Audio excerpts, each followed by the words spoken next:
All right, can you hear me?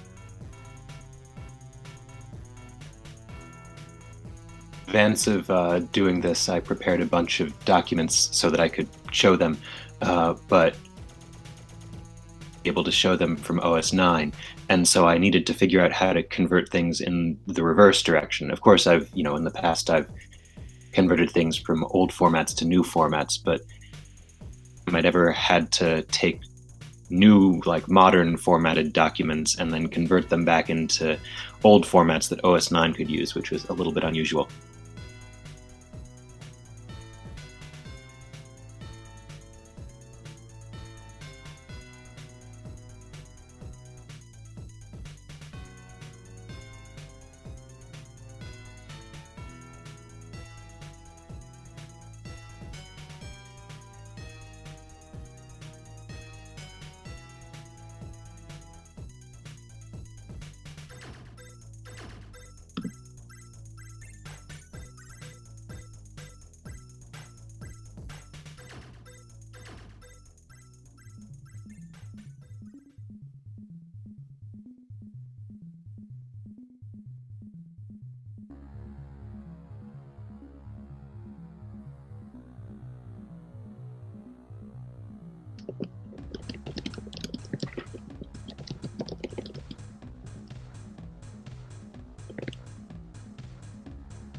original Ares. And then, so yeah, the hope is that I'll be able to play a network game with Patrick.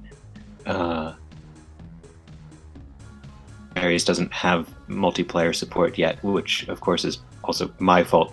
But that means that we need the original game.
Oh, is it doing some kind of crossfading thing? Each of those seemed a little bit too short to me.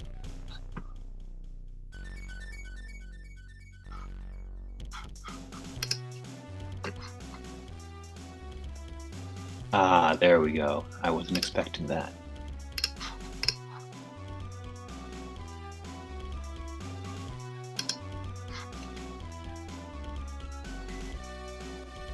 Is my favorite of the Aries songs, but it always seems a little bit too short, and then that made it even shorter.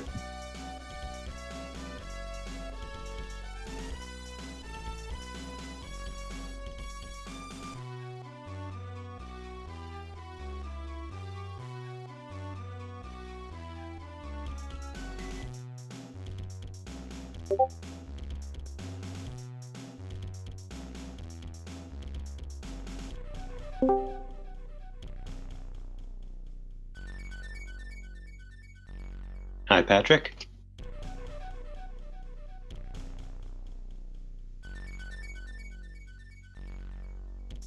I'm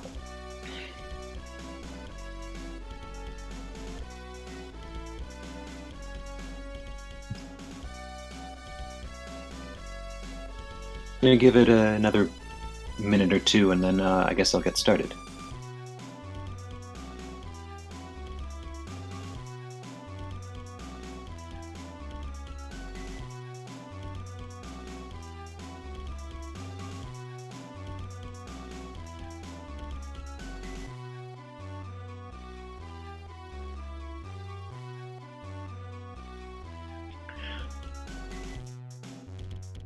Usual feature of running from actual hardware instead of from an emulator is these square corners up here.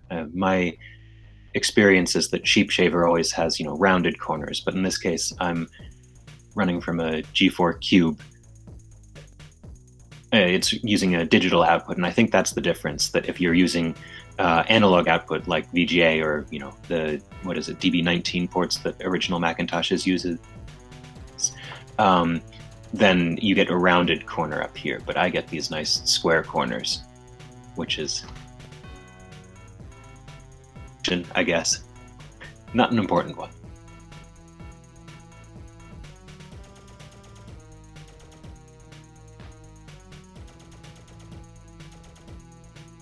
I think I'm probably streaming just at 30 FPS because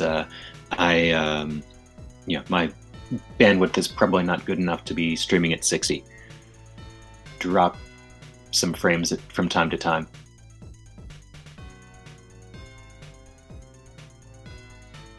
Aries, as I recall, the game clock runs at 20 frames a second, whereas the can be 60 frames per second.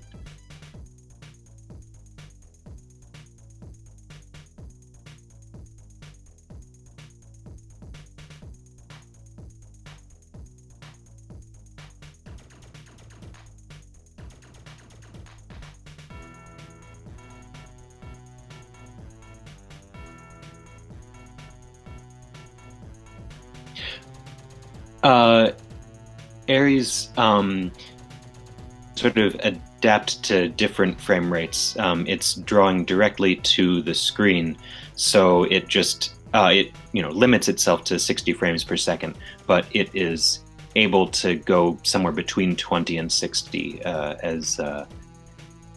if it takes too long to do game logic or draw the screen.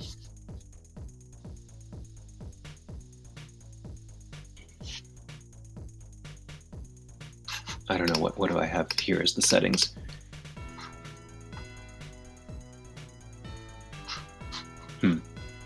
I guess maybe because it's a digital output rather than a analog output, but I'm not really sure.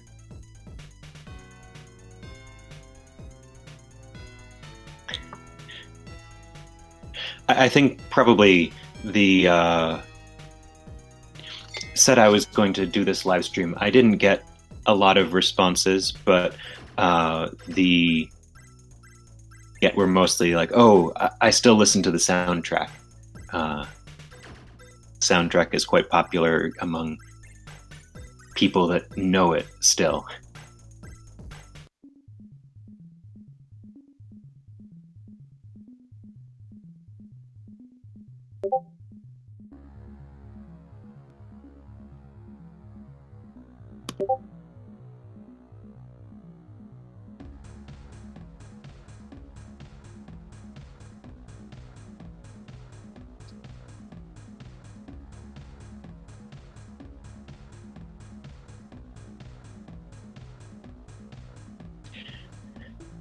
Ares is in some ways different from other Ambrosia games, which is something that I'm going to be getting very deep into during the live stream.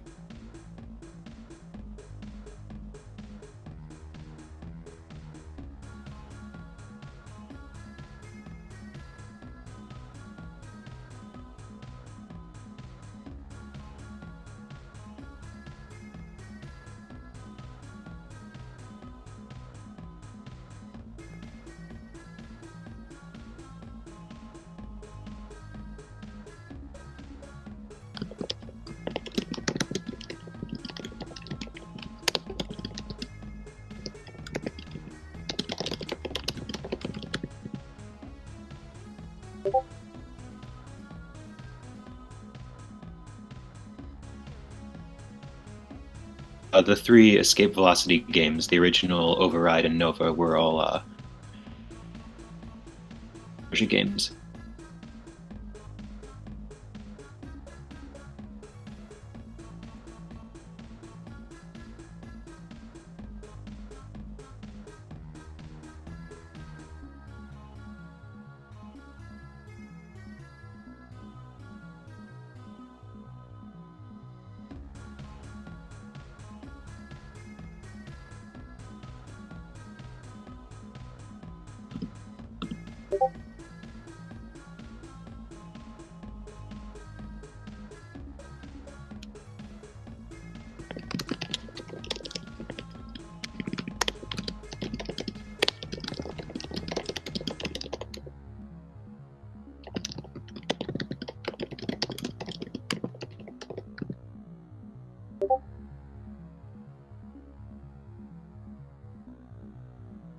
I think the forklift thing from Escape Velocity is a reference to Mystery Science Theater 3000, which I didn't watch at the time, but I'm not sure I've ever seen any Mystery Science Theater 3000. But there's apparently lots of references to it in Escape Velocity because Matt Birch was a big fan.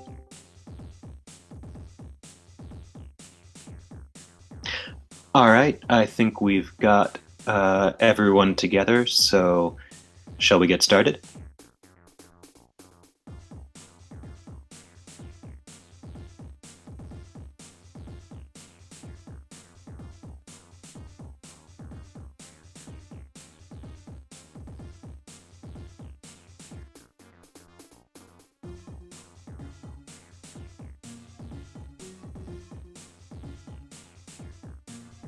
Nathan, can you say something just to check audio?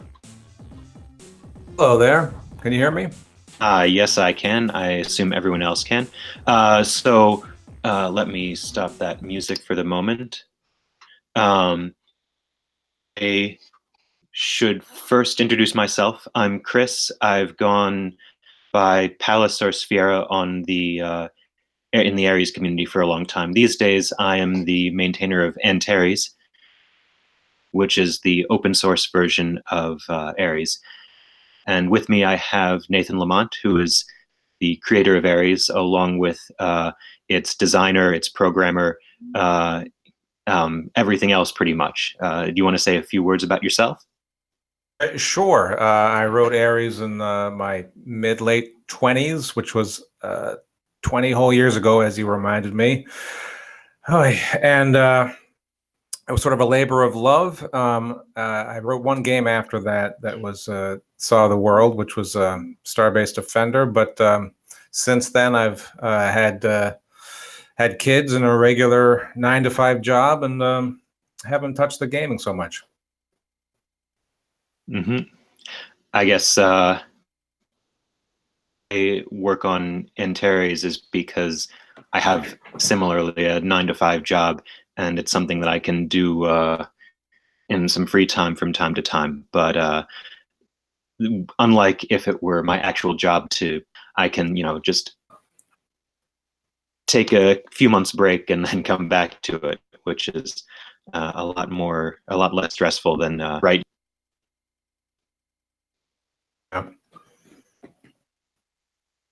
So I guess the second thing I would like to do is, I assume anyone that's watching this live is probably quite aware of what Ares is, but just for the sake of anyone who, I'll upload this video later and across it later, might as well give an actual explanation about it.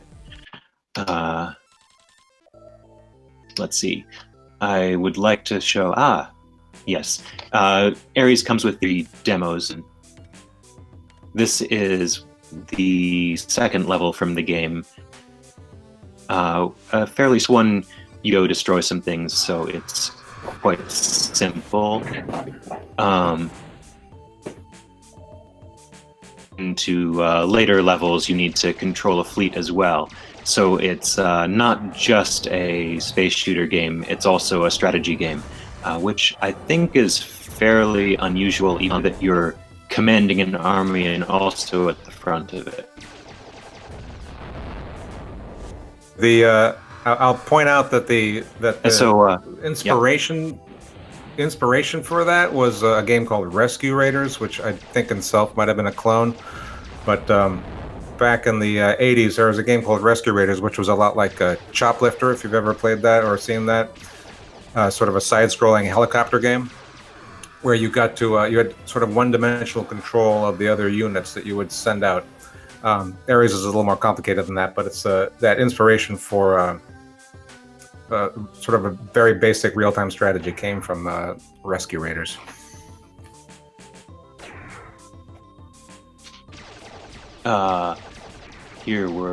Since this is the warrior, the enemies, these are not strong ships, but those gunships can be dangerous if you aren't careful. So then, as you later need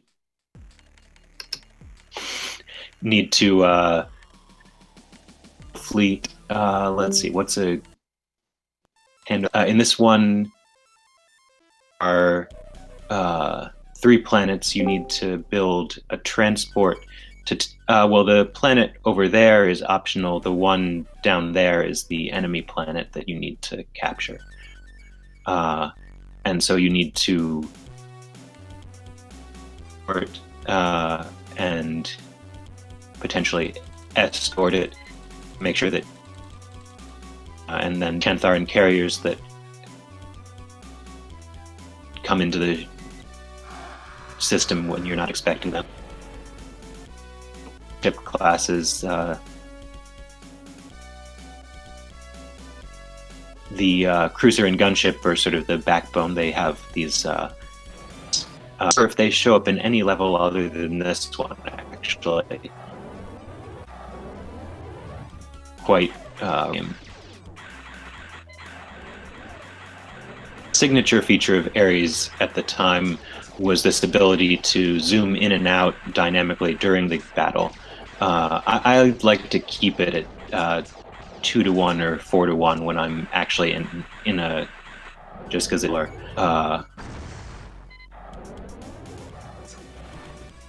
there's many options like zooming all the way out or into double, which is not really practical for anything.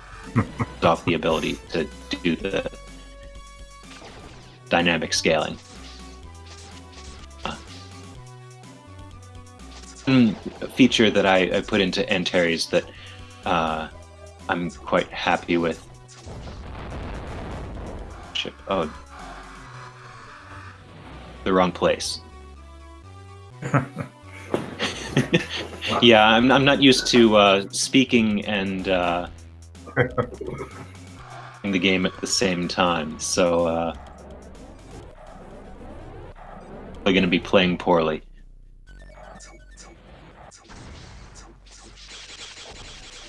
So yeah, the gunships are the heavier ones. Shimin gunships are, I guess, sort of unusual because they have only energy-based weaponry. Most ships have some energy-based weaponry that they can fire an unlimited amount, but then a second gun which has a limited ammunition. The Shimin gunship just has energy, so that makes it, I think, I'd say a sort of relative to other ships.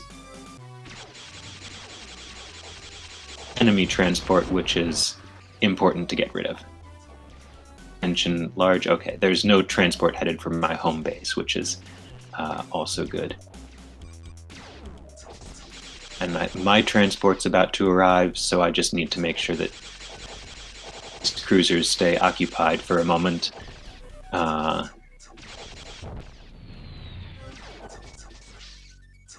Dynamic scaling again, reused to shrink the transport down.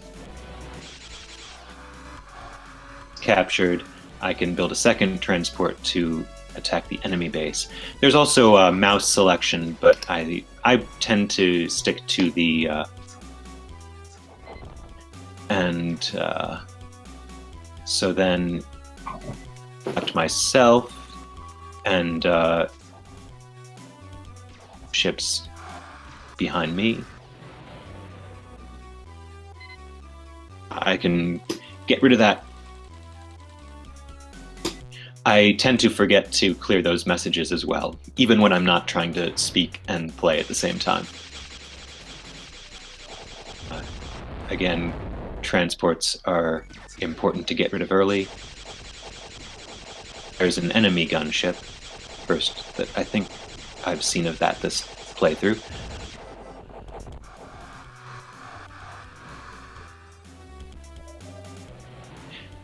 Zoomed too far there. I've pretty much gotten this so I can switch control to a new ship. That fleet will be occupying that planet until the transport gets there. And then there's F6, which does fast motion, and I can sort of stop paying attention to level for a while. That should have done it.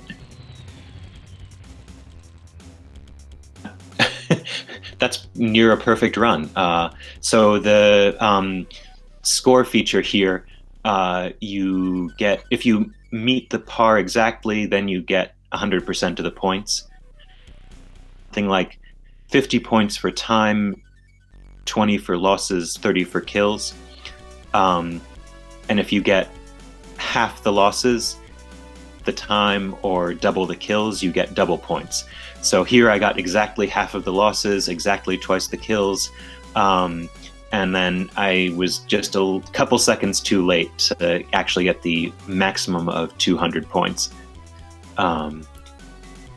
So that's a little disappointing, but 199 points is still pretty good. It's impressive that you were talking the whole time too. Yeah, I guess maybe this is one of the levels that I'm used to. For Antares, I'm used to like needing to try and play through levels really quickly, because if I want to test something out, then I want to get through it. But I've sort of learned to play through things quite quickly. There was actually a speed run done maybe like 10 years ago now, which Daniel Stahlberg, I think is his name. He did a speed run, and some of the playthroughs are quite impressive. So if anyone hasn't seen those, I would recommend it. There's actually one of the few bugs in Ares that I'm aware of relates to the kills, because as I said, you get double points for double kills, half points for, or 0 points for half kills. But the scaling between those numbers isn't quite right. So if you get over the target kills, then you actually get 90% extra points. Who programmed that? I'm okay calling out a couple bugs in Ares because there's actually quite few of them. Oh, A couple of them I actually, make a point of not fixing in Ares. Some of them because it sort of changed the game in ways that I don't want to. Some of them actually just because they're quite easy to fix and anyone could do it. And if someone comes to me and says, "Oh, I want to, write some code for Antares," I'd like to hand them an easy bug to fix. But unfortunately, that hasn't happened so far. Strange. The speed up was part of the original game, was it? I can't even remember. Well, it's certainly in Antares 1.2, which is what I'm playing, or in Ares 1.2. I'm playing the original game right now. I think that Assassin is another one that is easy to do quite quickly. See how fast I can do this one. Yeah, because in this one, your goal is just to destroy this one carrier, and you can get right there and get right to it. And yep, I don't think this is quite speedrun quality, but that's a rather fast playthrough. Oh yeah, speedrun you should be under 20 seconds for sure. I think the speedrun that was done previously was 16 seconds.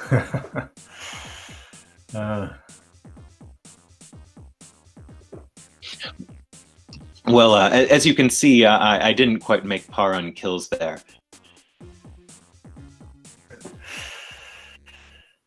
Okay, so I think that covers is pretty well. And then the next question is, when is the 20th anniversary? Which, of course, I've presented this as the 20th anniversary. But if you go back a bit further, here's Ambrosia's announcement, September 30th, 1999. Ambrosia Software releases Ares. But if you look at it, it actually says re-releases Ares.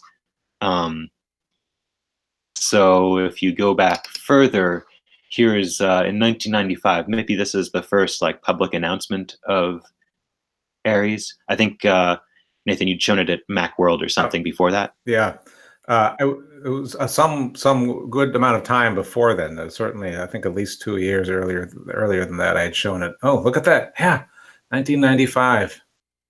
Yeah, I showed it at Ares and sorry, at Macworld. So this is before Changeling even. This message you have here. Local Changeling already. Yeah. Oh, is it? Must have been. I think down here, you reference. There it is. Yeah, I see. Yeah.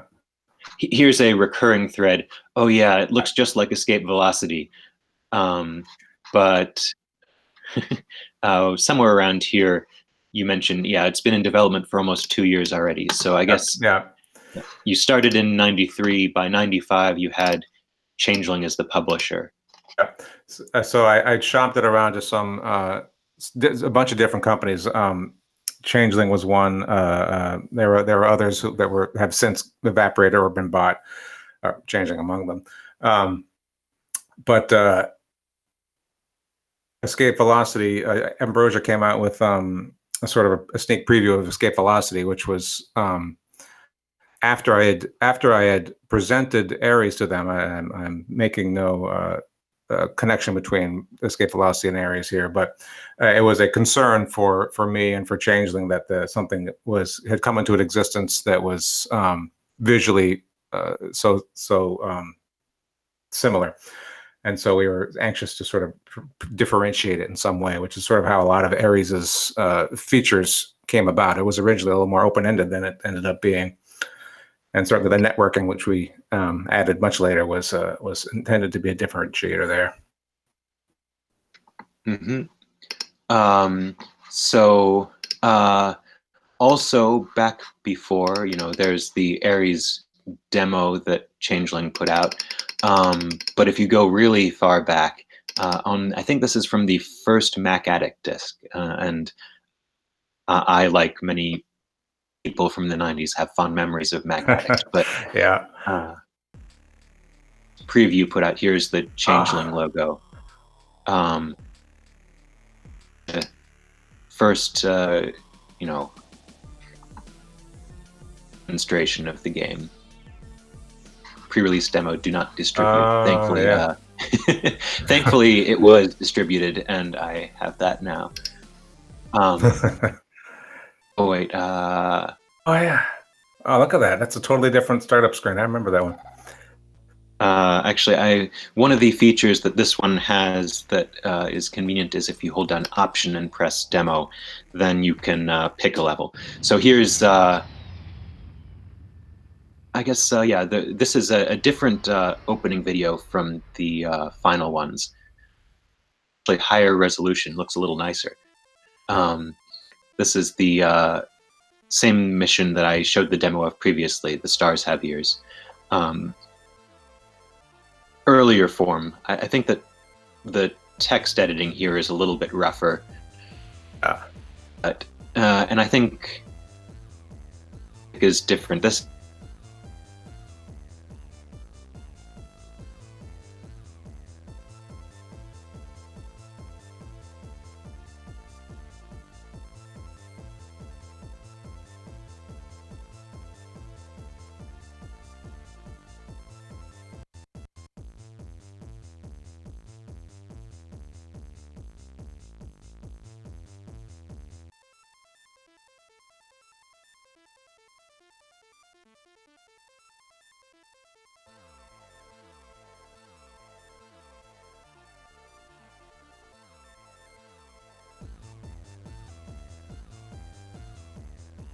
demo actually starts.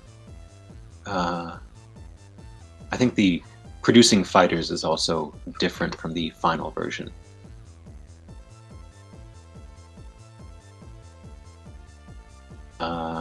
And yeah, there's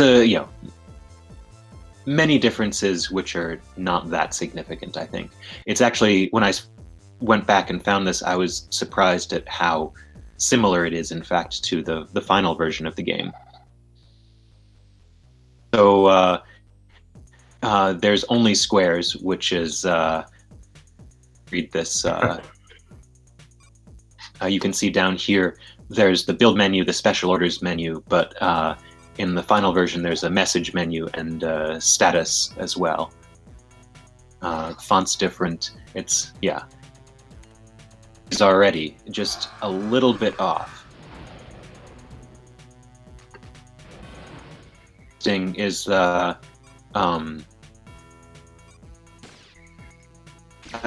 I think I screwed something up by moving the mouse.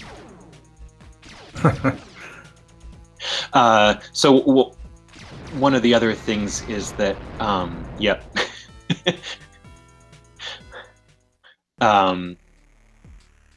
In Ares, I don't remember.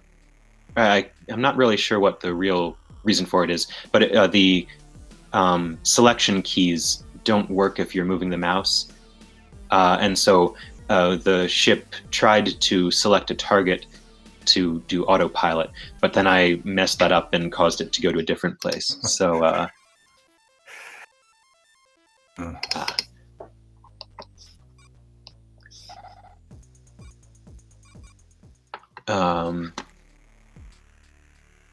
probably not interesting to show that through again. There's a second, a few months later. This is 96, so many months after that initial announcement, but still quite a ways before the original game. Oh, also, in this, I think there are 5 levels already. So the Stars Have Ears, On the Rocks, Hand Over Fist, Assassin, and Captivating, all of which look pretty similar to their final forms. Here's the... this is labeled as the 3rd peak, though I haven't found a 2nd sneak peek yet.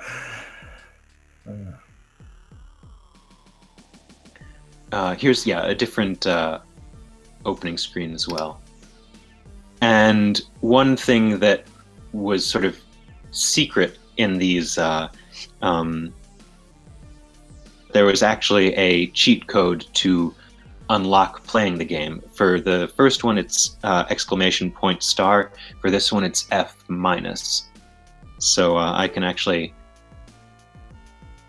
play the game.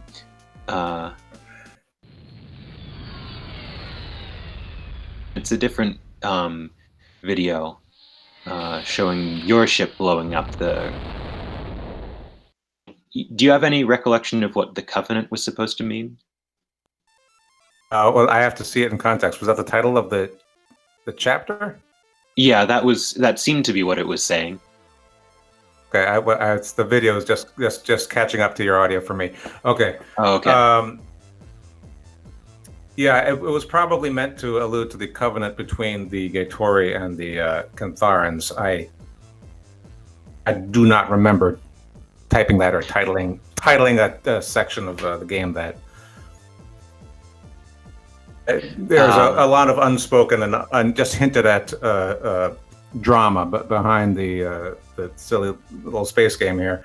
But the Gatori were supposed to be a subservient race to the Cantharans and doing their bidding and such. Mm-hmm. I do remember back in the day, in the community, just hearing like from time to time that you'd provided to people saying, "Oh yeah, well this is the reason that it actually is this way." Yeah.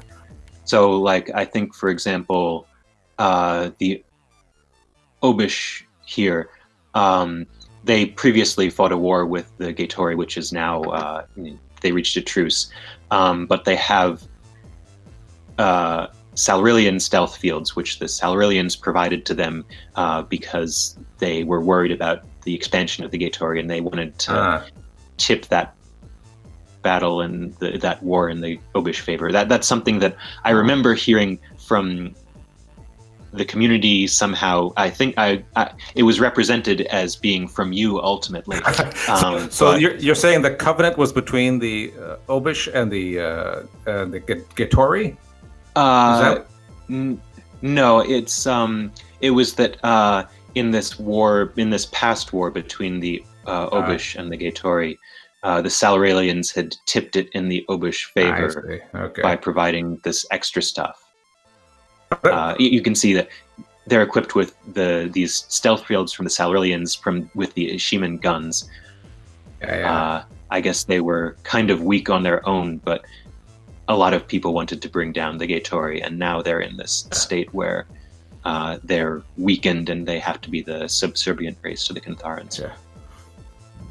That was what I remember being represented to me in the past as from you, but let's say that's canon. Let's say it's canon because that's closest to the time that I did it.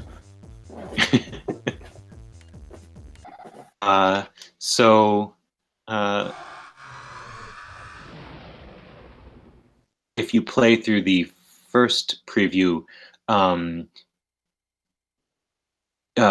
it turns out that in that preview you can't turn while you're in hyperspace, which is an interesting distinction.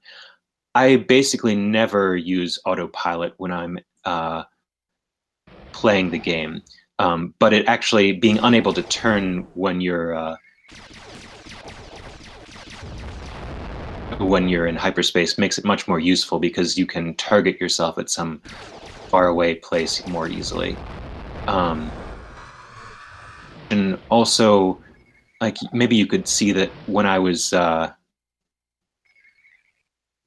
there's the stealth drives, which are not in the final game.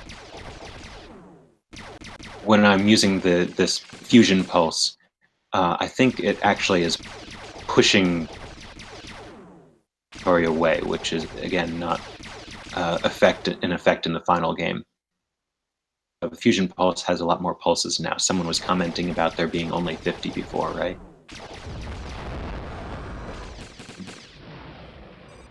And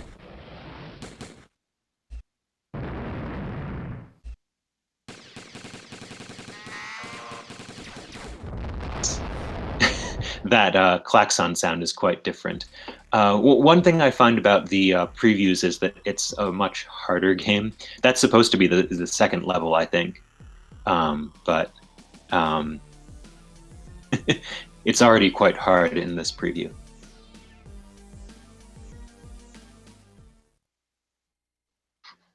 Let's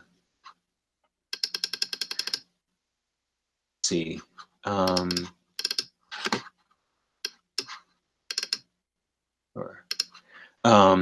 Then around the same time frame, someone went to E3, and FA-18 Hornet was, I guess, big then. I barely remember that game now. The LucasArts games, I think, are still quite well regarded. And then in the third position, here's Changeling with Ares. The graphics are gorgeous. The game features 21 missions. I guess so. It says 21 here, so I guess by this point, the 20 like real missions plus the tutorial level were already sort of fixed. Let's say yes.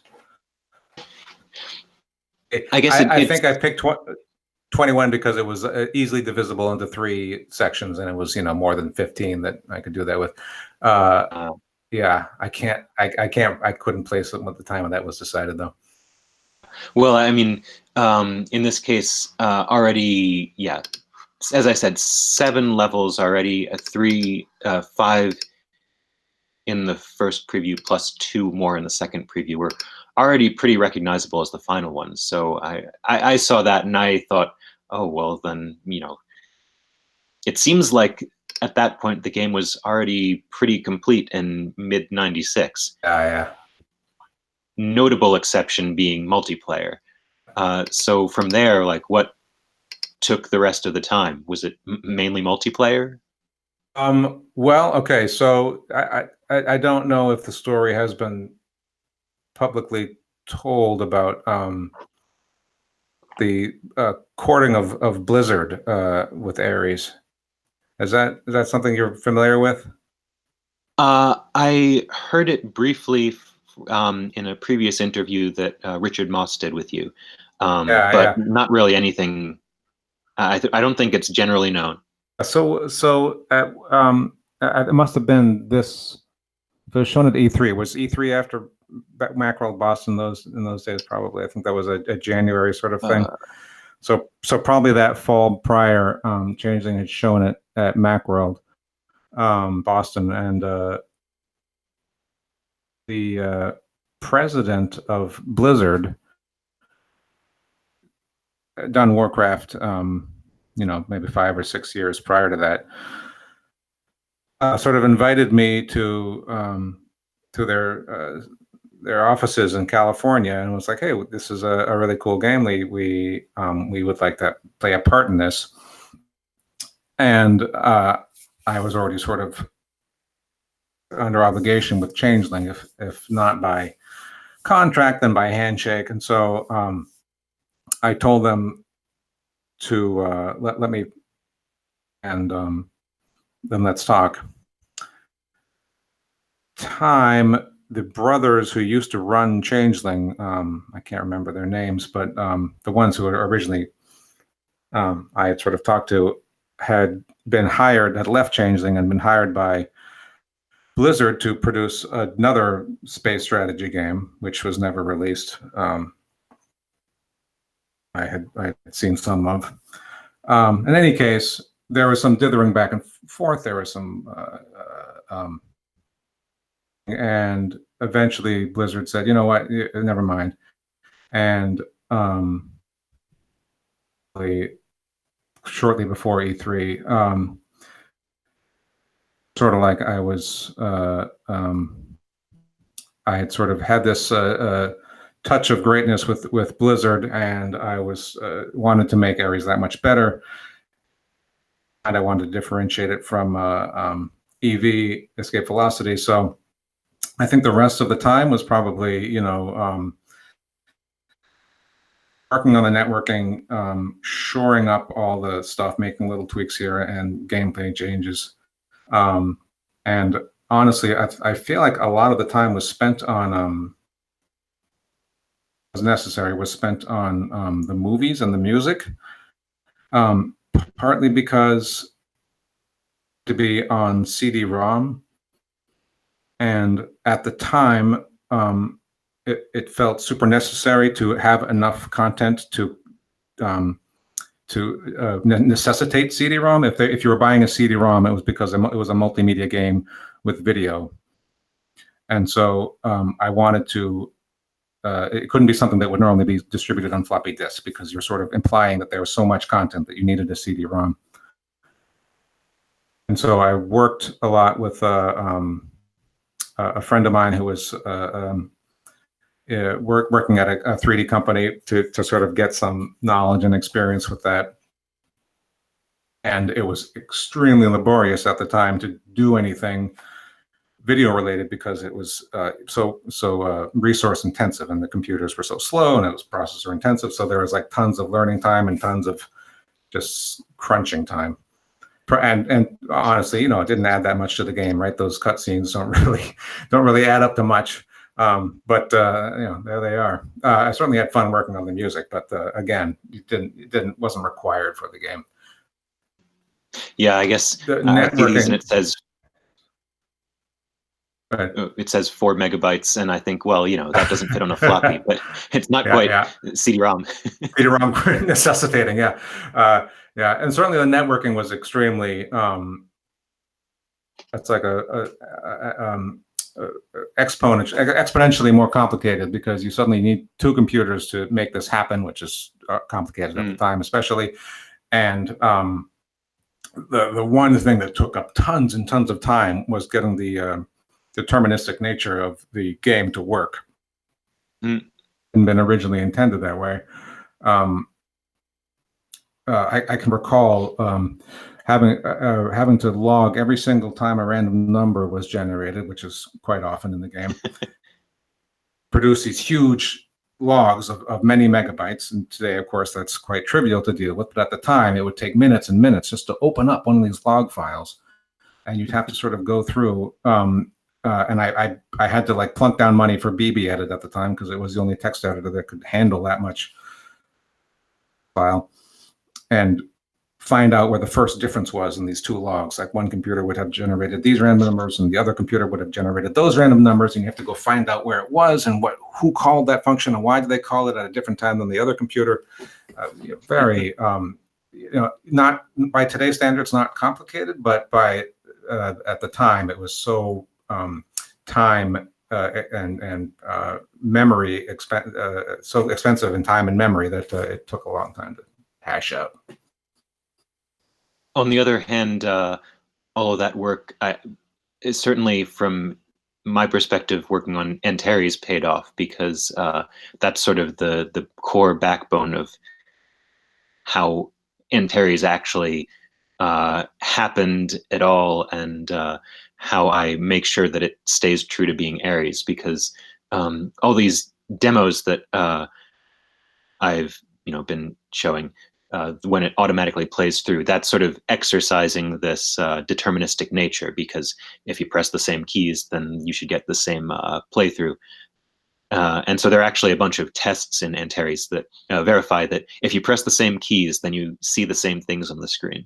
Yeah, it's phenomenal. I could not believe it when Antares first came out that you had those playthroughs working, because that's literally me at my keyboard 20 years ago or more, playing through a level, and you captured it, and it's reproduced mathematically the same. It's just incredible. I couldn't believe it. And it's like nostalgic. It's like ghostly. It's like a recorded game from so long ago. It's just incredible. I recall, Chris, that if I'm not mistaken, that the physics were done such as they are. We're done with fixed point math. Is that your recollection? Yes, it's all fixed point. I don't think there's a single floating point number in the whole game. Yeah. Which certainly makes the deterministic nature easier, but at the time I think it was a speed consideration. It's because the nature of translating from floating point to integer for the representation of the sprites. That's at least how I remember it.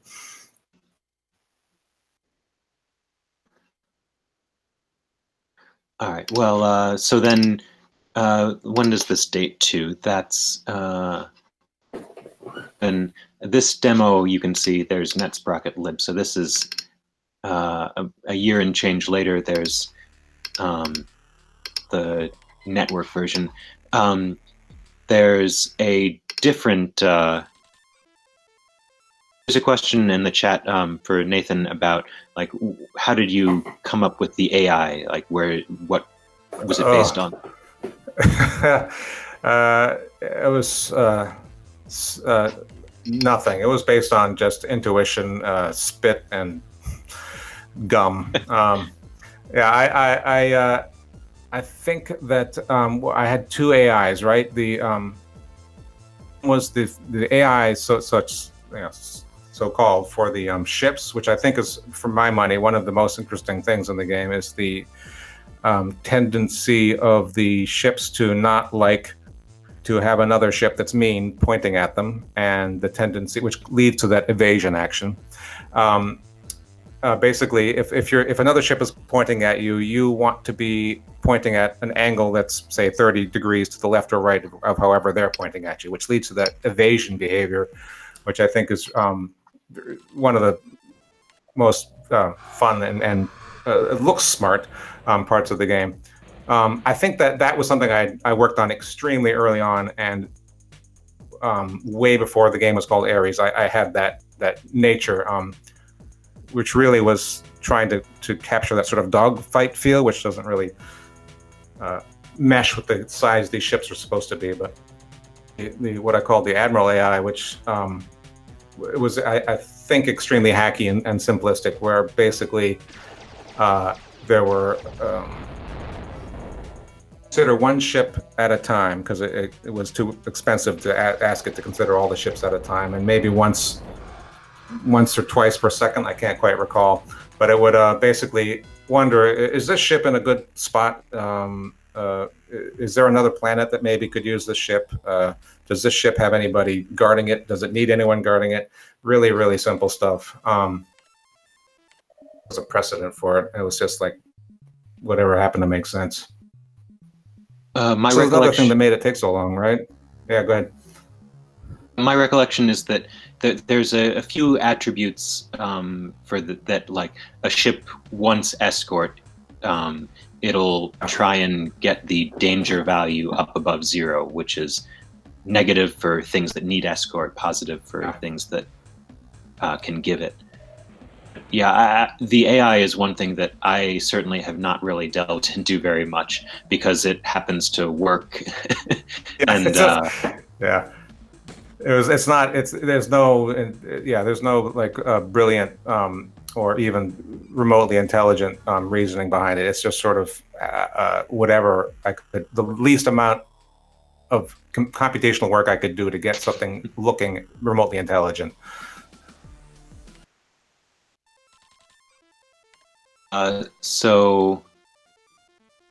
Just briefly, I wanted to show off this, this is the tutorial from the Changeling version of the game. One of the changes in the Ambrosia version was the addition of some, I'd say, much better tutorials. This takes place in Omisha, which is still on the final map of the game, but not visited. I've never actually really done this tutorial because, of course, by the time I found this, I had already played the game plenty, and but it's sort of, there's something over here, you go and that font is quite different, quite a bit harder to read. Select friend key. Select command buoy B, that one. And order to go. So yeah, that there, but I guess much rougher, and so that was the reason that. Was it your idea or Andrew's idea, or and to add the additional tutorials to the game? That was absolutely Andrew's idea. It was it was the single biggest ask from Ambrosia, was to improve the approachability of the game by improving the tutorials, which required some refactoring of the way the game worked altogether. Not a ton, but enough to support the kind of tutorials that it really required. And that was certainly a great way for me to spend my energy to make the game more playable and more approachable. And it was smart of him to have me do that.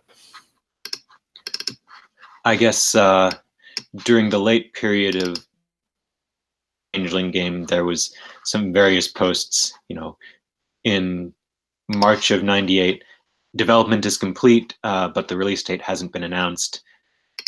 In May, Chris Larson of Changeling says, yeah, it's completed and we're preparing to announce the release.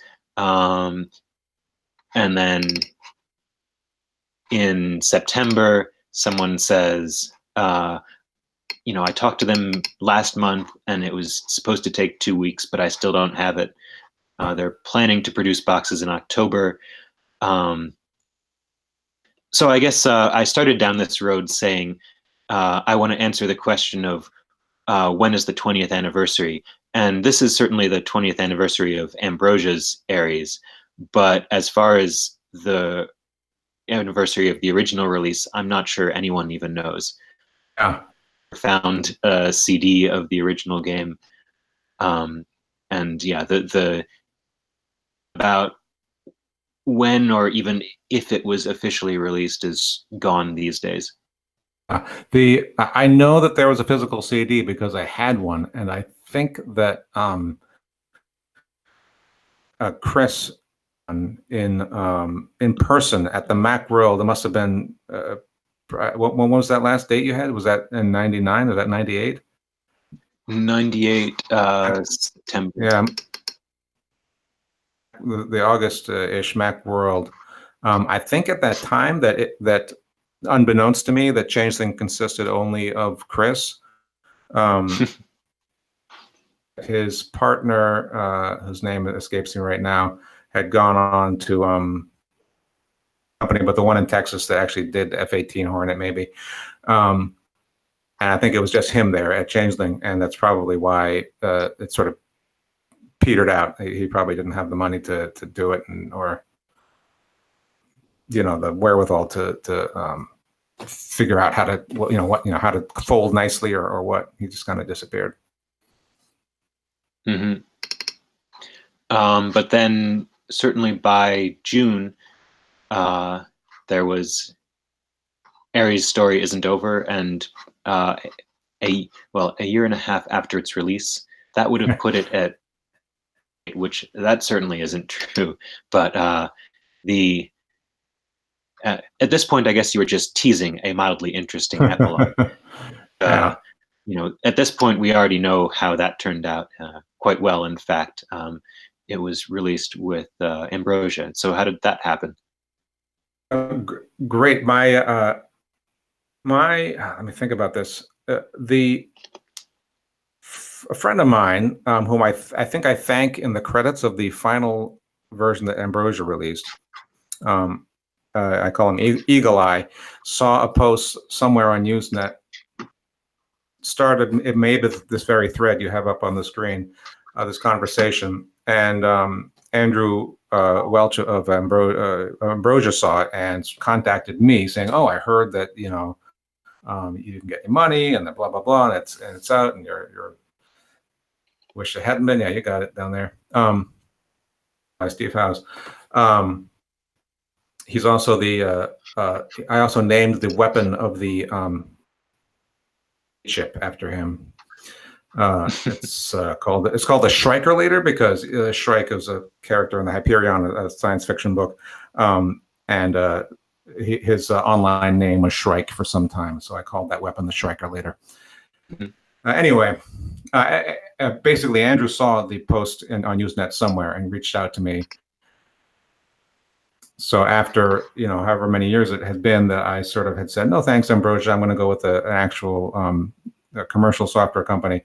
I came crawling back to Ambrosia and said, yes, let's do this as shareware, and as we talked, they had some good suggestions for how to make that better, and there you go. And so then it was released with Ambrosia. There was the tutorial change was one thing. I guess the addition of Game Ranger was another. Didn't have that integration, maybe. I'm not totally sure because, as I said, I've never found the Changeling version. That sounds plausible.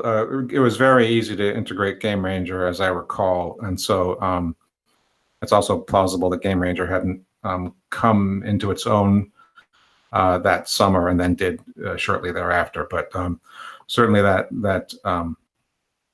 to the game, I recall. I remember very fondly Game Ranger. Mm-hmm. So,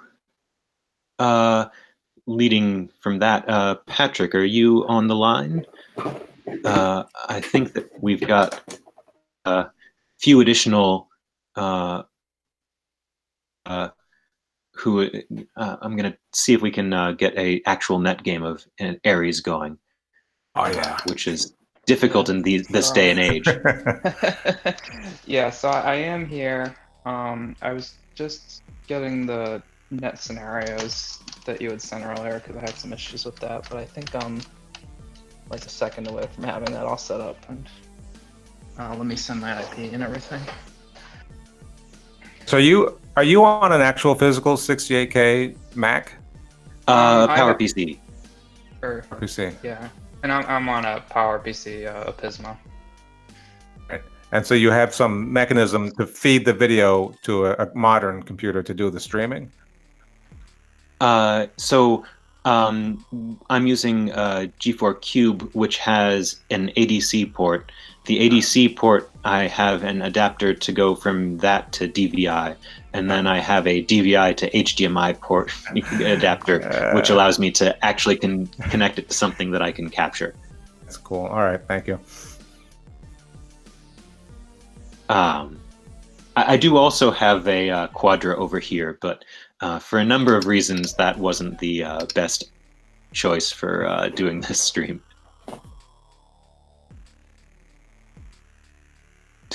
So I guess things that you added for Ambrosia before. Obviously, later on, the much bigger thing was the addition of plugins.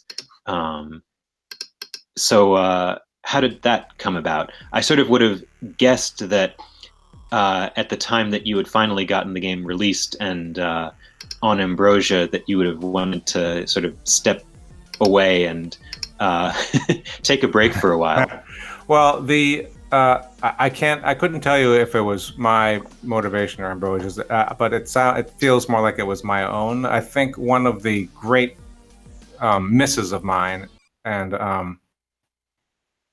appreciate was the importance of good tools to write the levels.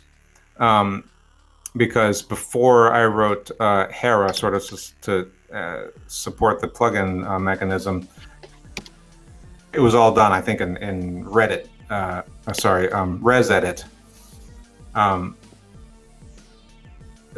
Sort of a rather brutalist tool for creating resources for Mac games or Mac apps.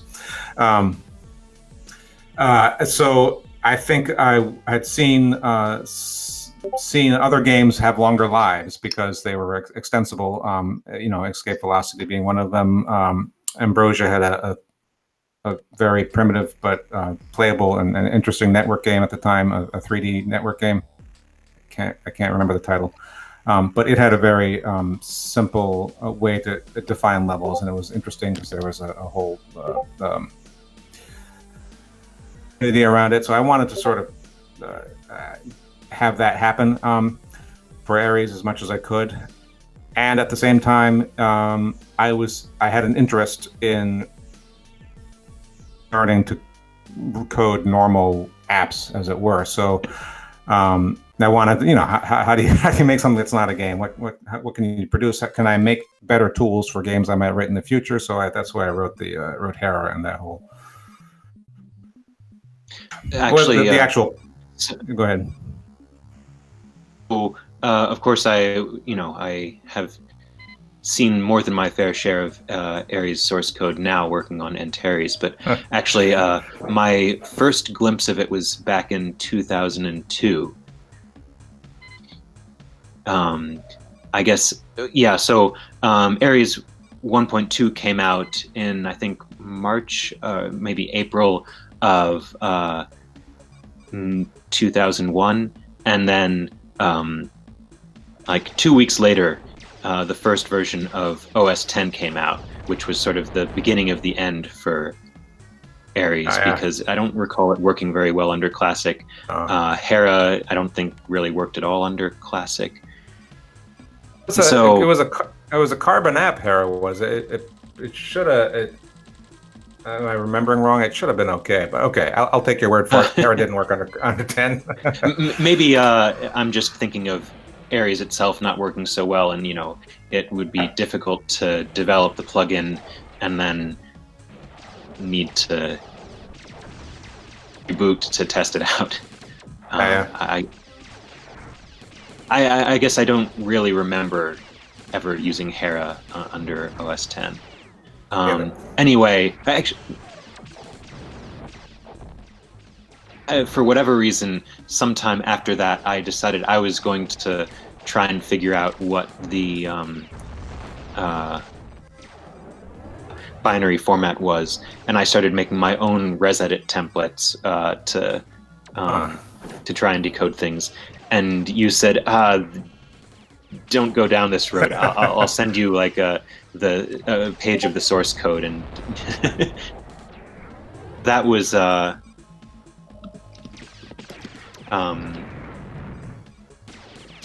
first I saw of the source code. Those struct definitions. Interesting. Still trying to figure out this network. It looks like it may be a version incompatibility. I am on 1.2.0, which, as far as I know, was the last publicly released version, but then Patrick is on 1.2.1, which I think was maybe some test version for better OS 10 compatibility. But I don't remember having 1.2.1, so I will.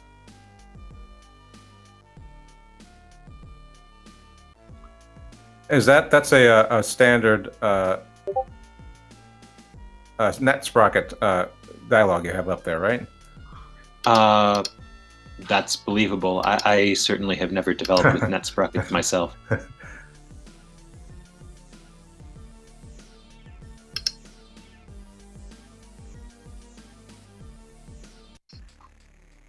So, Patrick, if you can get where I can get 1.2.1. 1.2, and then I'll try again. I'd certainly be interested in having a copy of 1.2.1 just for archival purposes. I've got various versions uploaded to the Ares Central site. I guess here's another thing that I'm sort of proud of in the website URLs here. Ambrosia's website, as of this year, is gone. But if you go to the Ares website, pick up the domain several years ago when Ambrosia let it expire. So you can actually go and use the original link from the game to find out. Awesome.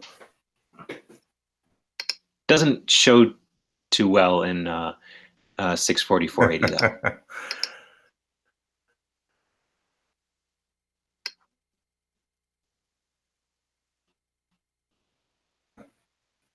These were maybe another addition that you made. I think that was actually for 1.2.0 instead. 1.2 instead of the first Ambrosia release. I feel like I would be a better netgame player if I were good at hotkeys, but I've never actually gotten the hang of those. Were there for defining groups of ships? You couldn't do groups in Ares, but you'd pick a flagship, and then it would be easy to assign escorts to the flagship or to send the flagship somewhere. So it was a way to make it much more easy to manage fleets, I think. Reselect a ship you had selected before. Yeah.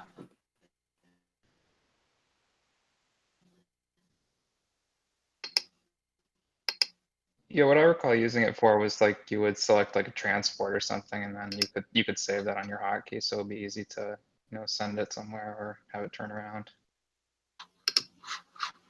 I tried hosting again, so we could try. I'm definitely on 1.2 now.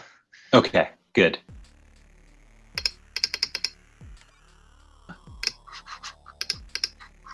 So to answer a question, we're just connected to the internet via TCP/IP Ethernet. This is fairly standard networking, though I guess Apple Talk was maybe by the time that Ares was originally released, that would have been the way that most people were you know, just using regular. But maybe when you started development, Apple Talk would have been the way to go.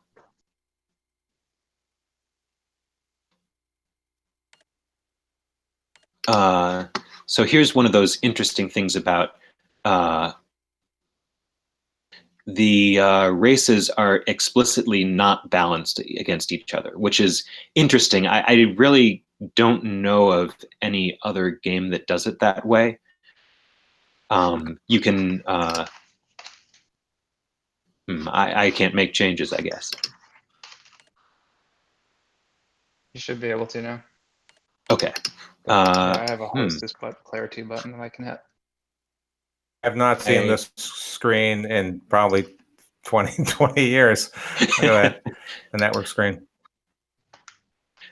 Here's something which is pretty impressive. I think that back in the day, this is 0.3 of a second of lag or so, which I think would have been you know, pretty good back when we were playing Ares 20 years ago. On the other hand, Patrick is on the East Coast somewhere, I think, and I'm in Japan, so we're getting much better lag than back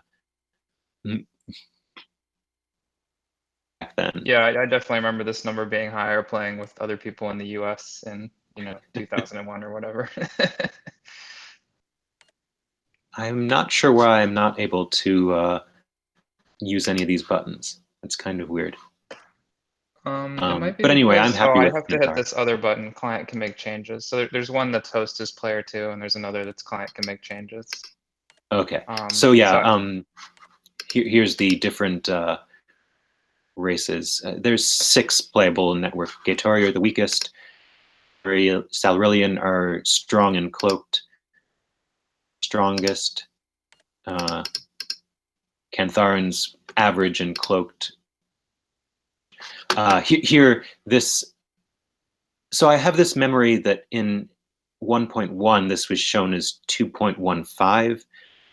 Actually, as you said earlier, there are no floating point numbers in Ares, so it's actually in of 1/256, and so this is a little bit more accurate. But if you were to round it, it's, you know, the closest you can represent 2.15. Which should be 1.4 logically. But anyway, I'm than the Cantharans as humans, but let's give this a go.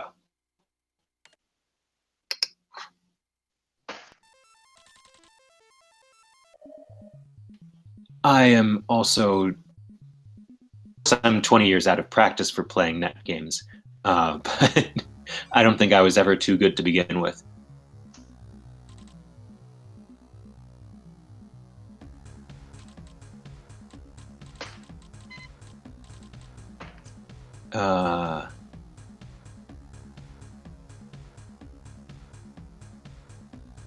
This level in particular reminds me a lot of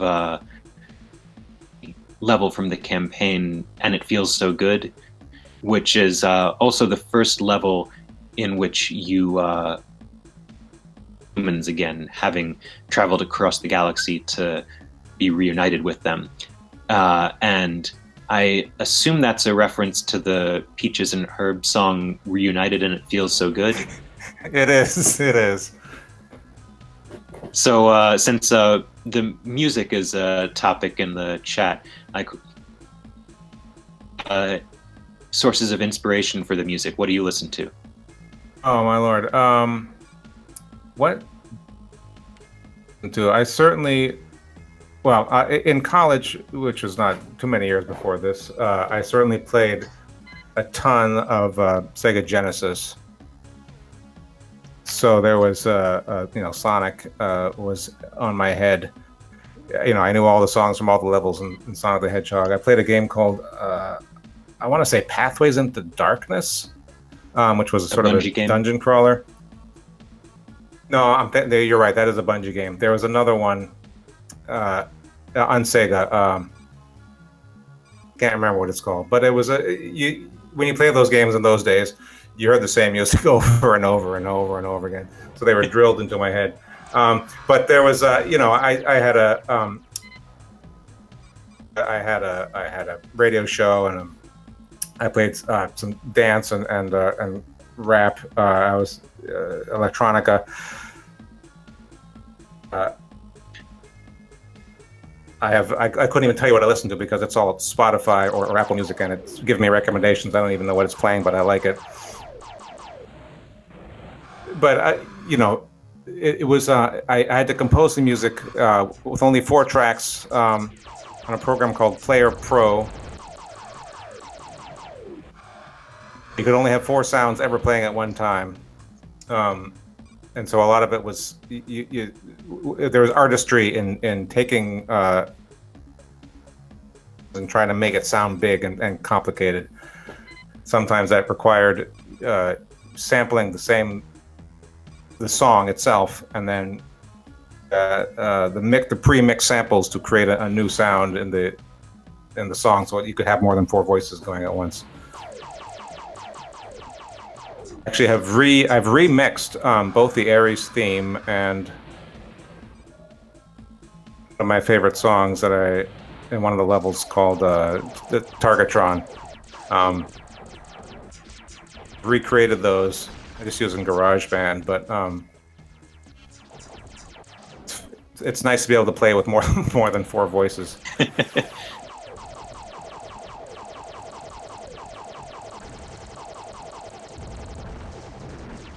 All right, that's probably the end of my ability to effectively fight this battle. I think that the heavy destroyers sort of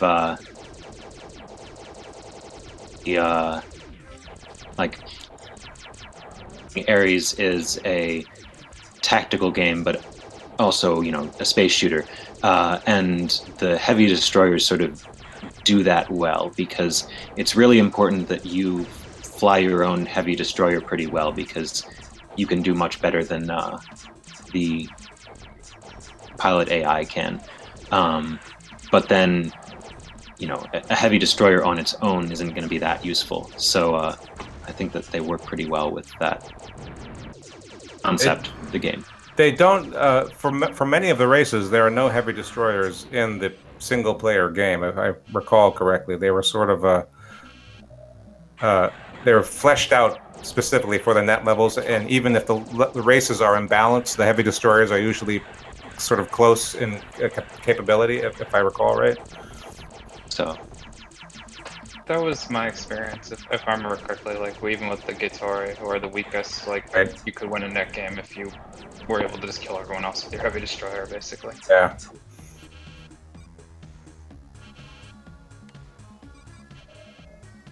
Oh yeah, I've lost this.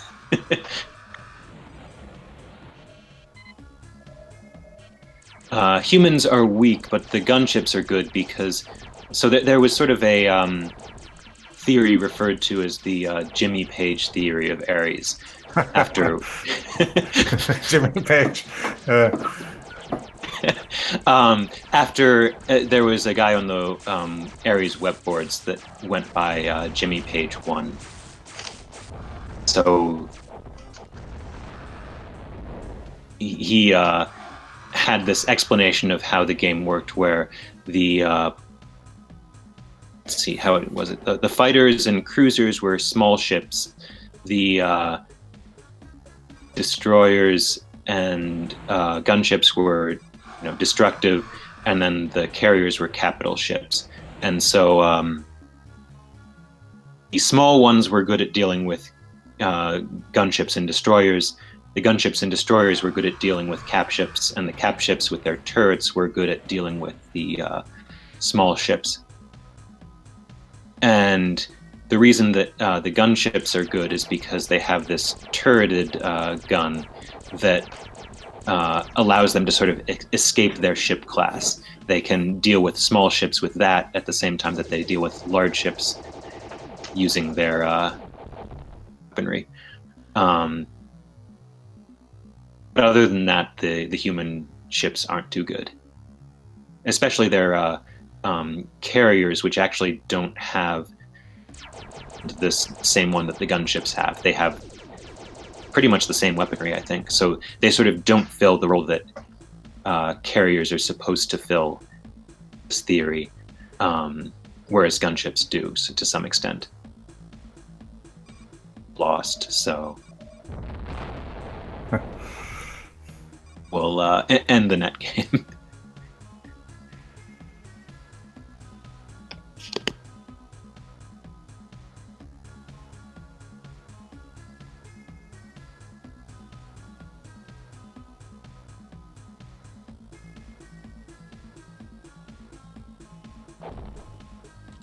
I think yeah, there we go. Resigned. There's also, since there were plugins, we can, as I recall, you were sort of running the gaming league for Ares for a while after Jimmy Page left, and you published a pack of net games that were approved for matches on this ladder. So are you able to pull up that pack Yeah, of net looks levels? like I have one of those. Nice. Okay. So I select. Oh, here we go. Now Okay. we can play a net level. I didn't do too well the first time, and now I'm going to be playing against the author of the level. So we'll see how this goes.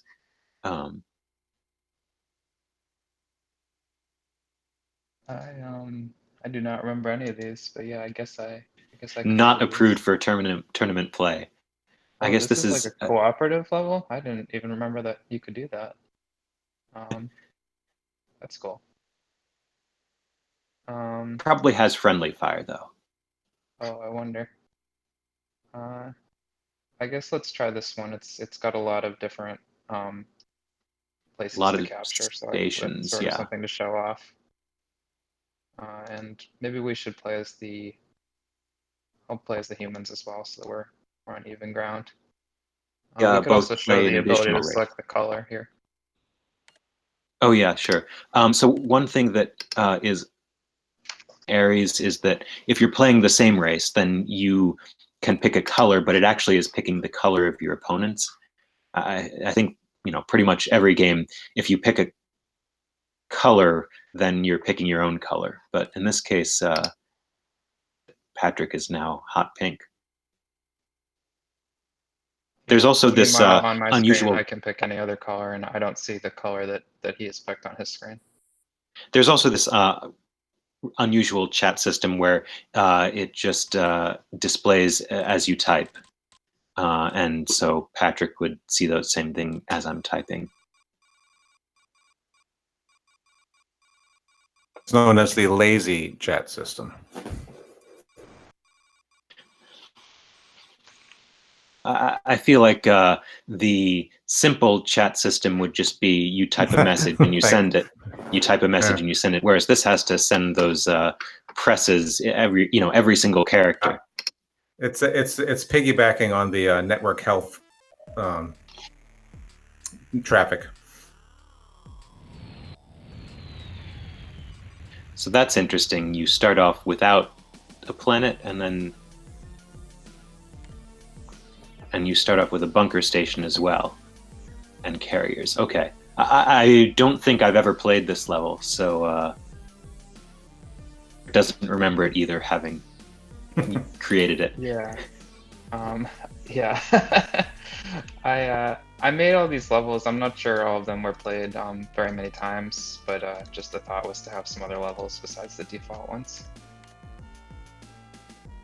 Nathan, did you ever actually create a scenario with Hera, or you just put it out there and... Did I ever create one that anyone else ever saw? Probably not. I must have tested it though, right? I hope. Probably. I was I think looking at the documentation for Hera, and there is like a tutorial saying like exactly how to do things with screenshots. So presumably you did that. it's been me.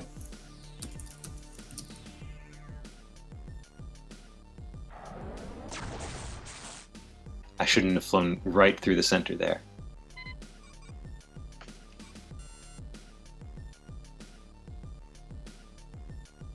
So I think this illustrates one of the things I was trying to do here, which is to have this bunker station to avoid the problem of it making sense to just fly to your opponent's planet immediately and not capture anything. Because on the default levels, as I recall, I mean, it's fun to capture the stations, but a lot of times it just didn't make sense because you end up doing what we do in like the previous demo game we showed, where you just use the heavy destroyer to blow up the transport, and then you're just out resources. I guess one of the places where I would say that Ares is kind of weak as a game is that depend on a lot of these utility ships. The transports in particular are essential for most levels. Then the assault transports, the engineering pods. But I feel like they're a little bit weak. You know, it's too easy to just target those and fly in, and you target the transport in the middle of a fleet and ignore everything else, and it doesn't go too well.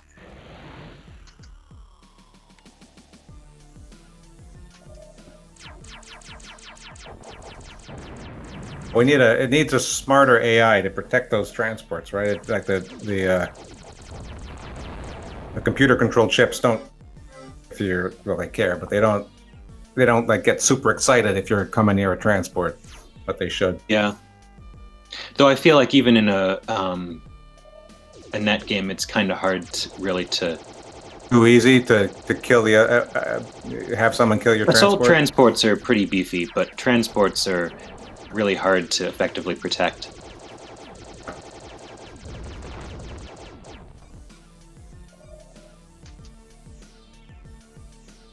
What's that there? Is that a... Oh, flak drones.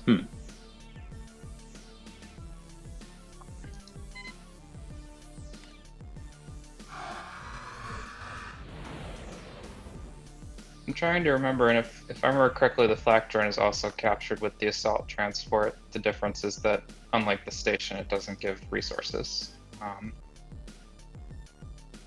Yeah, I guess, well, reasonable to swap out the ability to build the fighter for...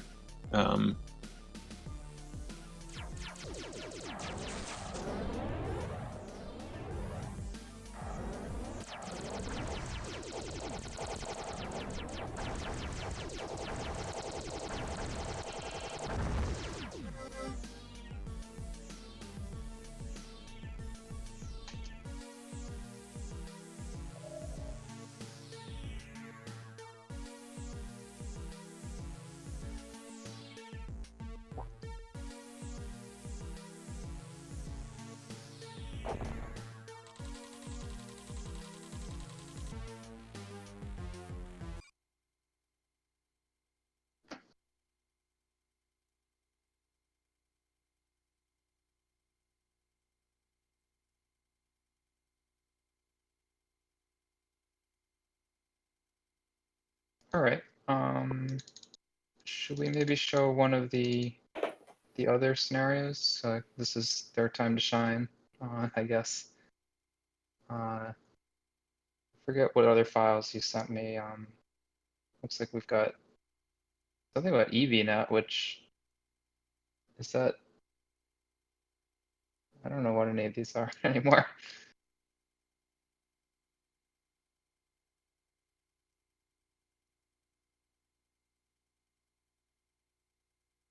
It looks like so this is one with the EV override ships, I think. This is the original. A Defender, a shuttle pod. This one in Battle Sim C, maybe it was. Can you set client can make changes? Yeah, I'll set it. So, oh, sorry, I wanted to change. You can choose your own ship to try fighting two different ships against each other, which is sort of not how the races were intended to work in Ares, but you know, you can hack it a little bit.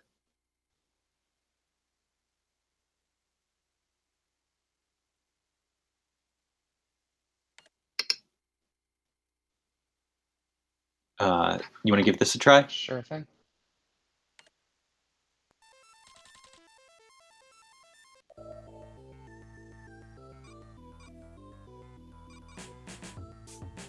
This is a big level. Hyperdrive.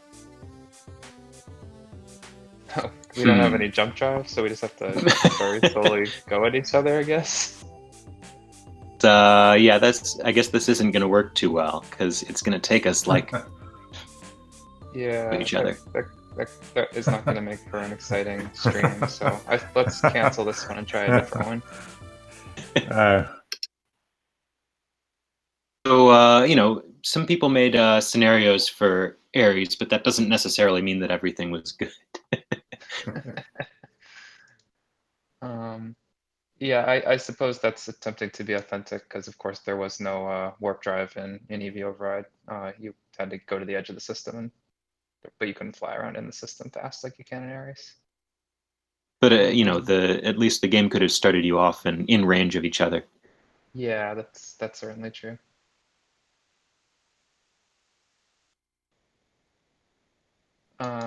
So it looks like this one turned some of the single player missions into multiplayer. Huh. I definitely remember out of the frying pan and into the fire.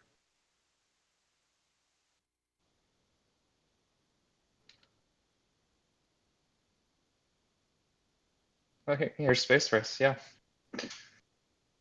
Sure, Space Race the musical is sort of a classic. Of course, if I'm playing the Gatori, then it's probably not going to go too well for me, but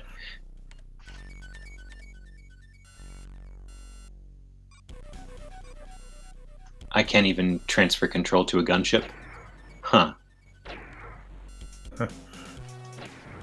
Definitely not going to go well for me.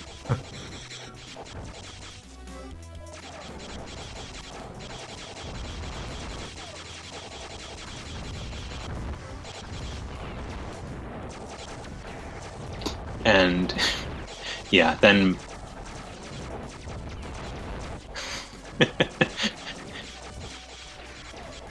Oh, now you're in a fighter.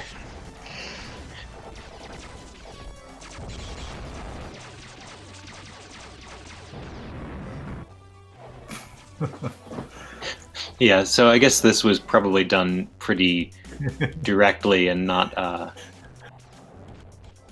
very effectively, since I guess in the original Space Race thing, the ships must have all been set to fixed that the AI wouldn't be able to just mess with where what things were ordered to follow. That means that you can't transfer control, so you lose a ship and is that it? Yeah, that's it. To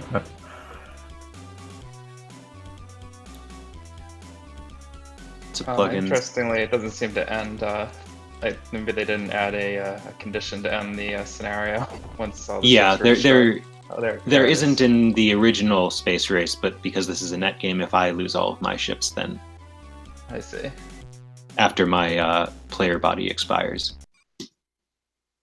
which I guess that's sort of game link or plugin editor lingo. If so, talking about player body expiring, is, I mean that's exactly what's happening if you are familiar with the engine. But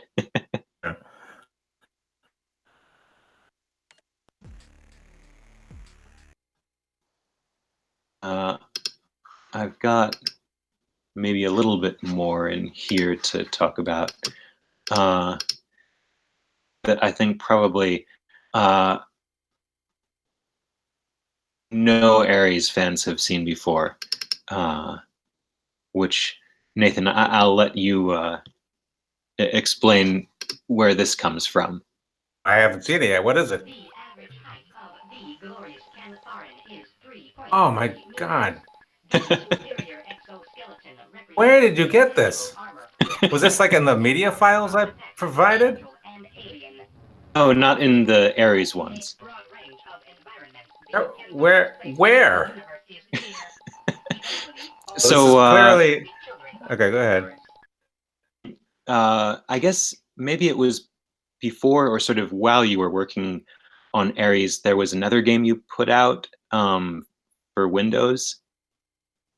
Oh my God. Oh, Fate of the Star Lords. Yeah, This.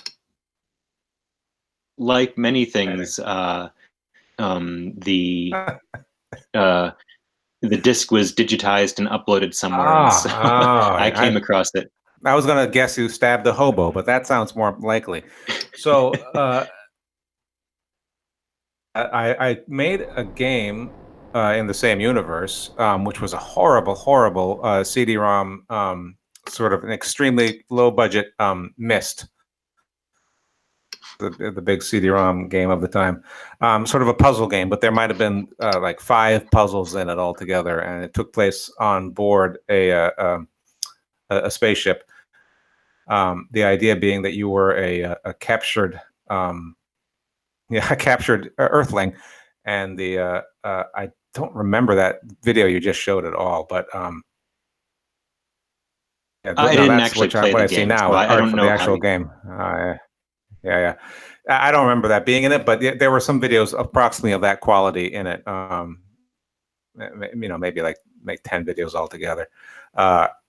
And they threw me a couple quarters, and it was a very low budget operation in Cambridge, Massachusetts, where I live. But yeah, I recall that game. I did make it. I fess up to that. And it was written Yeah, with so here's the in Flash.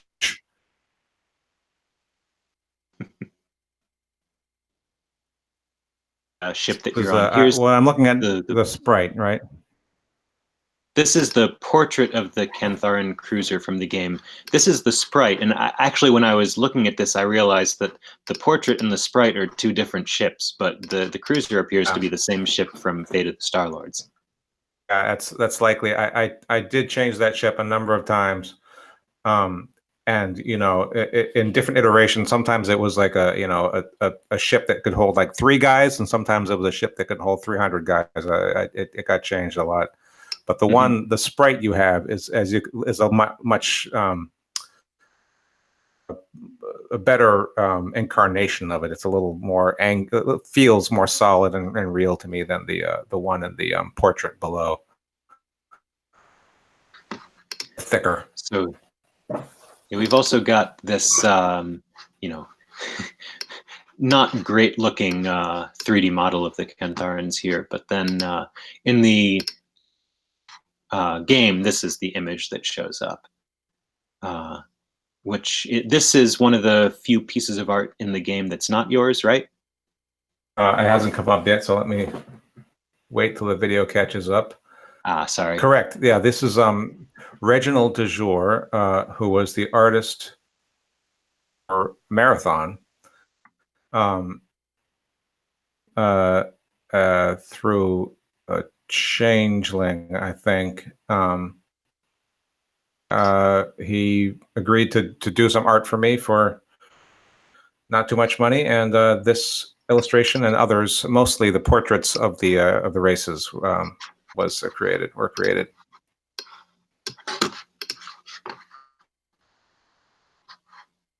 Yeah, these are, well, I seem to recall Silmarillions always being referred to in slang as the slugs. Bugs, yeah. That one, the Shemans, I guess, Demodon I made. the Shemans, I guess, are benevolent space beavers or something like that. Yeah, that is correct. They are benevolent space beavers. Actually, they're kind of an invention of my brother's, and he described them as autistic space beavers. They're extremely concerned about their personal space, and if they talked, they would talk in all caps all the time. I guess, were there particular inspirations for other races? I was I have the normal large Star Wars and Star Trek inspiration of my youth, but looking for anything that I thought could evolve into a race, into a species that could be sentient. So they would have to have the ability to manipulate their environment, sense their environment, and I wasn't into like blobs without arms and that sort of thing. So octopuses, elephants, insects. I don't know why beavers, but the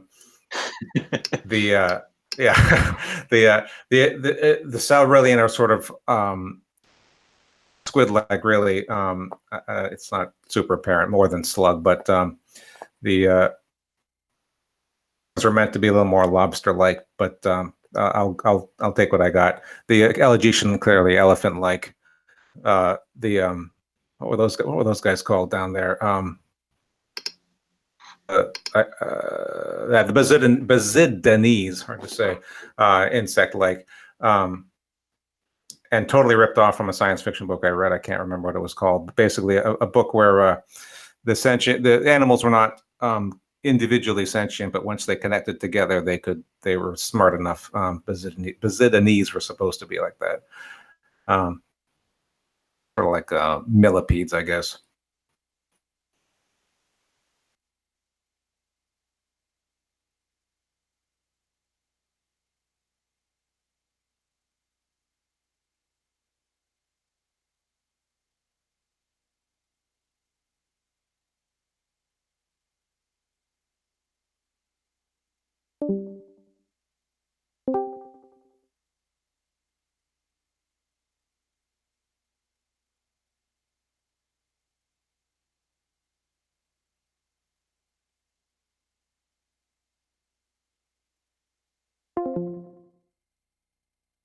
Even earlier, a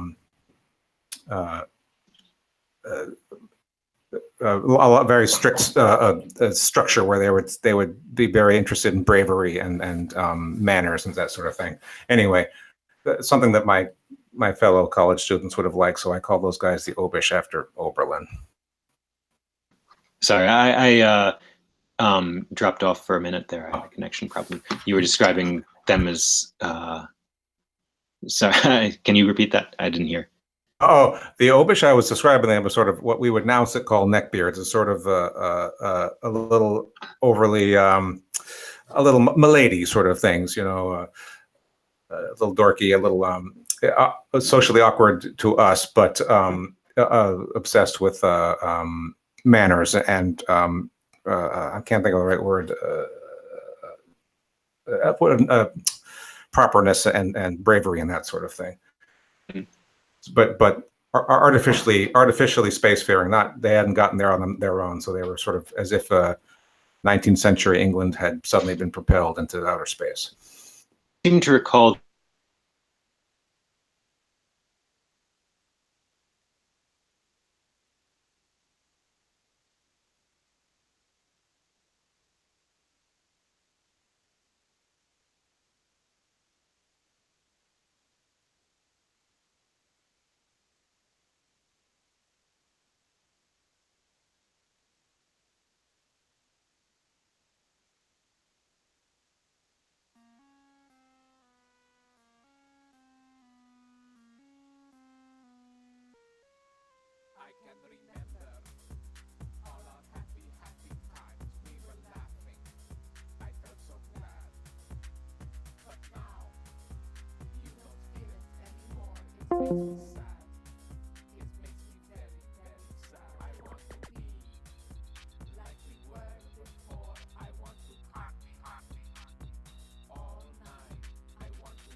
Yeah. Oh, there you go. Sorry, I seem to have some connection problems at the moment. Did through okay? Let's stop now, unless you're not doing anything. It's on the Starbase Defender shareware screen at the moment. Yep.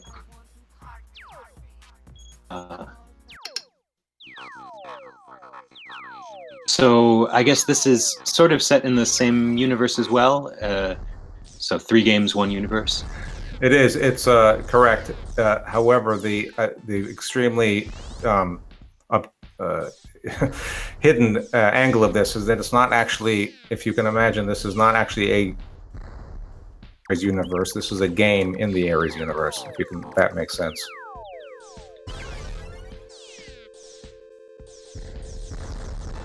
So, like, this is something that people in the Ares universe play themselves. Exactly. If you will indulge me that far, yes.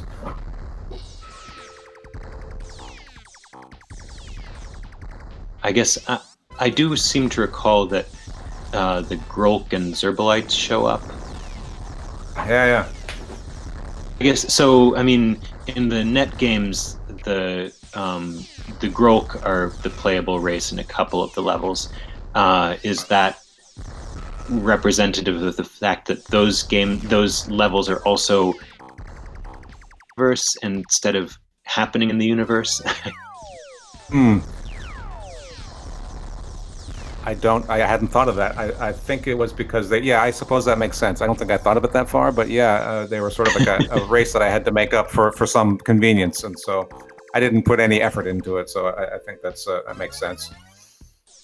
I guess with what I said before about things that I heard through the grapevine were from you.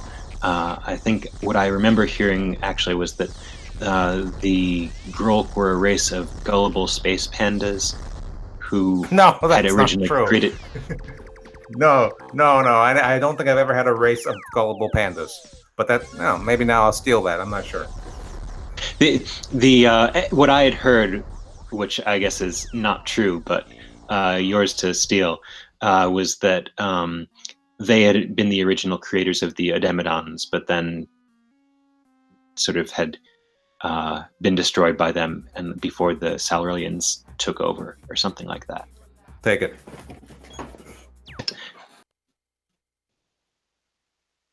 I think that covers like everything I wanted to cover and more, unless there's more anything else that you want to add. If there's questions from the chat, I'll see if there's anything else I want to bring up, but I think I covered pretty much everything. My money, that was awesome. A real trip for me to see a lot of that stuff, and certainly I would love to get a collection of those facts that you collected, because I have not seen those Usenet posts in ages, and I'd love to see those again. But thank you so much, and thank you for writing Antares. It's a great a thrill to me to see that and to be able to look at it again, because otherwise, it's lost to me as well. If I hadn't, if you hadn't done that, it would just be a memory to me and whatever movies I happen to have had. But I really appreciate it.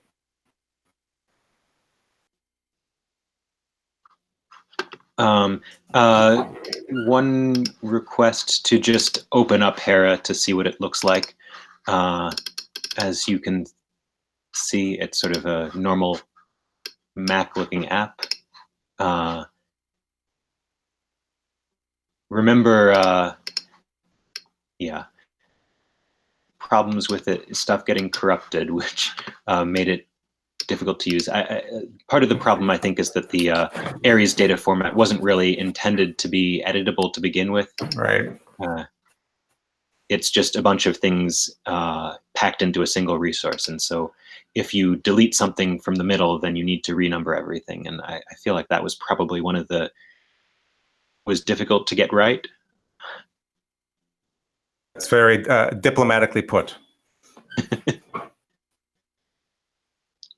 Unfortunately, it also requires a slightly larger monitor than I have here, set to be streaming.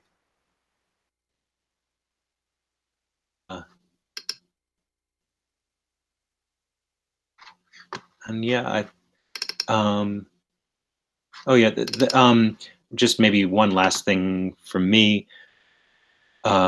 There were, as I said, many not very good plugins put out, but I think one of the best one was Footsteps of Pyrrhus. Of course, the story of Ares is that you get pulled, you go across the galaxy only to find out that Earth has been conquered, and then you have to fight for Earth. And this is the story of a different race, sort of in that same position of the Cantharans coming and conquering them. And then things don't show up in this at all. Fairly new race that sort of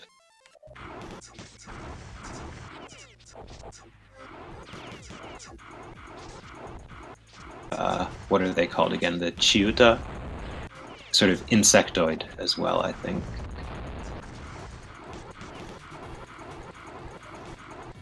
But yes, I think that of the various that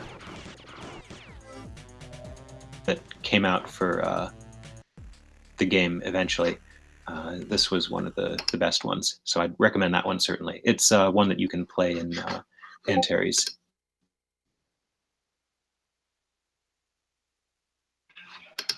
Let's see, where's that?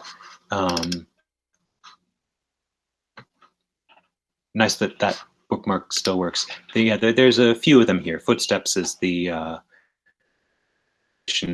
I remember Mag Steelglass putting out a bunch of plugins, but my recollection is that they were all quite difficult.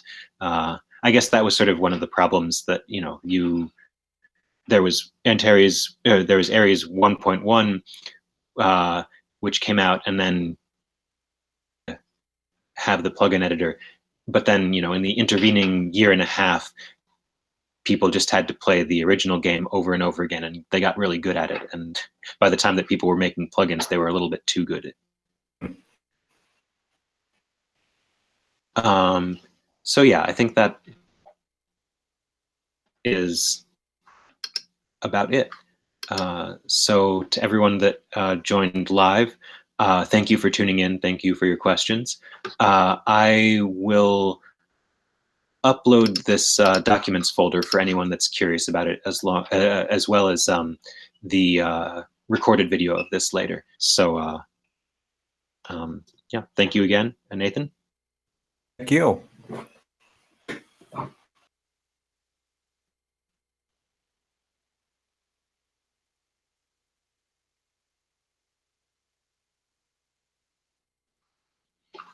And I didn't mean to close everything there. Where isn't even recent now.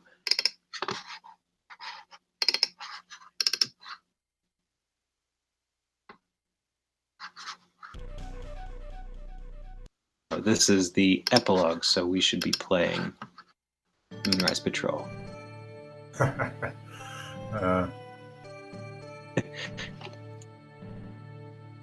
Your time. Thank you for stopping by, Nathan.